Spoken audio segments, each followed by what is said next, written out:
প্রতিকূল আবহাওয়াতেও ধর্মনগরে অনুষ্ঠিত হলো স্বাধীনতা দিবসের চূড়ান্ত মহড়া। প্রাকৃতিক দুর্যোগ বৃষ্টিকে উপেক্ষা করেও মেঘলা আকাশের নিচে থেমে থাকেনি চূড়ান্ত পর্যায়ের মহড়া। 89তম স্বাধীনতা দিবস উদযাপন উপলক্ষে ধর্মনগর বিবিআই স্কুল মাঠে অনুষ্ঠিত হলো চূড়ান্ত পর্যায়ের মহড়া। শহরের বিভিন্ন বিদ্যালয়ের শিক্ষার্থী, এনসিসি, পুলিশ, টিএসআর বাহিনী বিভিন্ন সাংস্কৃতিক দলের অংশগ্রহণে চূড়ান্ত পর্যায়ের মহড়া সার্থকতার রূপ পায়। প্রাকৃতিক দুর্যোগ থাকা সত্ত্বেও অংশগ্রহণকারীরা নিখুঁতভাবে কুচকাওয়াজ ও সাংস্কৃতিক পরিবেশনায় অনুশীলন সম্পন্ন করেন।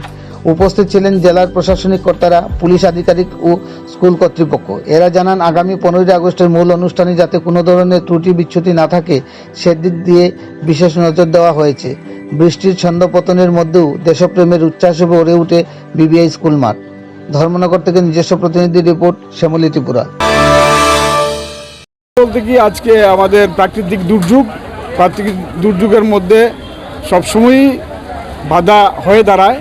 সব বাধা অতিক্রম করেও আমরা মাঠে সবাইকে উপস্থিত করতে পেরেছি এবং যে নিয়ম আছে নিয়মগুলো মেনে আমরা একের পর এক যে সিকোয়েন্স আছে মেনটেন করে প্যারেড কমপ্লিট করেছি, যাতে আগামী পরশুদিন আমাদের কোনো ধরনের সমস্যা বা বাধাবিঘ্ন না ঘটে, সুন্দরভাবে যাতে প্যারেডটা সম্পন্ন হয়। তারপরেও কাদার জন্য, মাঠে প্রচুর কাদার জন্য ছোটোরা মার্চিং করতে পারেনি, সমস্যার সৃষ্টি হয়েছে।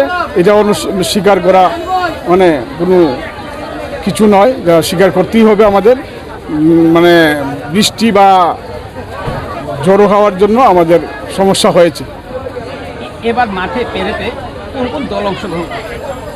এবার মাঠে আমাদের থাকছে টিএসআর বাহিনী, DR police, civil police man, civil police women, পাশাপাশি থাকছে আমাদের এনসিসি ম্যান, এনসিসি ওমেন এবং স্কাউট অ্যান্ড গাইড, এবং আরেকটা থাকছে সিভিল ডিফেন্স। এই থাকছে। আর সঙ্গে আছে আপনাদের টিএসআর এর ব্যান্ড পার্টি।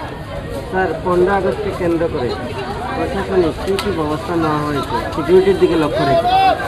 দেখুন, সিকিউরিটির দিকে লক্ষ্য করে যে বিষয়টা হচ্ছে, আমাদের মাননীয় এসপি মহোদয় উনি আগেই আমাদের বিভিন্ন থানার ইনস্ট্রাকশন দিয়ে দিয়েছেন আমাদের মোবাইল পেট্রোলিং সব দিকে কভার করার জন্য। তৎসঙ্গে বর্ডার এরিয়াগুলোতে সিকিউরিটি ফোর্সকে অ্যালার্ট করা হয়েছে। অধিক রাতে বিভিন্ন দিকে চেকিং শুরু হয়েছে, বিভিন্ন ধরনের চেকিং, যাতে কোনো ধরনের অপ্রীতিকর ঘটনা না ঘটতে পারে তার জন্য যথেষ্ট প্রহরা ব্যবস্থা করা হয়েছে আমাদের। এর মধ্যেও আমরা যারা অফিসে বিভিন্ন জায়গাতে আছেন ওদেরকেও আমরা ডিউটির কাজে লাগিয়ে বিভিন্ন দিকে রাত্রিবেলা এবং অফ টাইমে ডিউটি করাচ্ছি। আমার নাম মুকুলেন্দু দাস, আমি ডিএসপি হেডকোয়ার্টার, ডিডিউ নর্থ এই হিসেবে আছি।